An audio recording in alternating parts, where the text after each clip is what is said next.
Hi friends, veggie biryani ready பண்ணுறதுக்கு இந்த மாதிரி குக்கரை சூடு பண்ணிட்டு கொஞ்சம் ஆயில் விட்டு அது வந்து பட்டை, கிராம்பு, ஏலக்காய், அதுக்கப்புறமா கொஞ்சம் பெருஞ்சீரகம், ஜிஞ்சர் கார்லிக்கு இதெல்லாம் போட்டு நல்லா வதக்கிக்கணும்.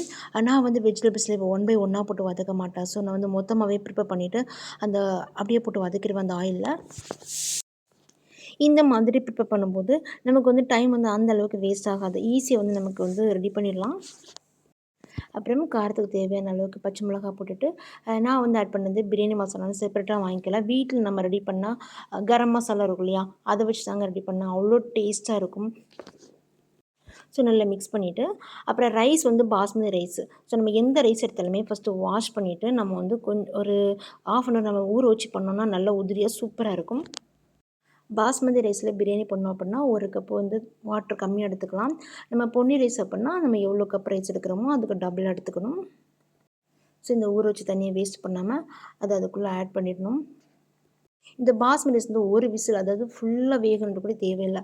அந்த ஒன் விசில் நான் பாதி எடுத்து விட்ருவேன், நல்லா உதிரியாக வந்துடும். அவ்வளோதாங்க. அப்புறமா அந்த பே லீஃப் இருக்கு இல்லையா, ஸோ அதுவும் போட்டுட்டு கொஞ்சமாக புதினா மணத்துக்காக அந்த சென்டரில் வச்சுட்டு அப்படியே கொஞ்சமாக லைட்டு ஆயிலும் கூட அதில் போட்டுட்டு கீ இருந்தால் கீ விட்டுக்கலாம். சப்போஸ் என்கிட்ட கீ கிடையாது, நான் ஆயில் மட்டும் தான் ஆட் பண்ணுவேன். ஸோ ரொம்பவே சூப்பரான பிரியாணி ரெடி ஆயிடுச்சு. பார்த்து நல்லா உதிரியாக இருக்குது. இந்த ஸ்டெப்பில் பண்ணோம் அப்படின்னா நமக்கு வந்து ஈஸியாக வந்து பிரியாணி ரெடி பண்ணிடலாம். அவ்வளோ டிஃபிகல்ட்லாம் ஒன்றும் கிடையாது. அதே மாதிரி தான் பன்னீர் கறி ரொம்ப டிஃபிகல்ட்லாம் ஒன்றும் கிடையாது. ரொம்பவே ஈஸிங்க குக் பண்ணுறது.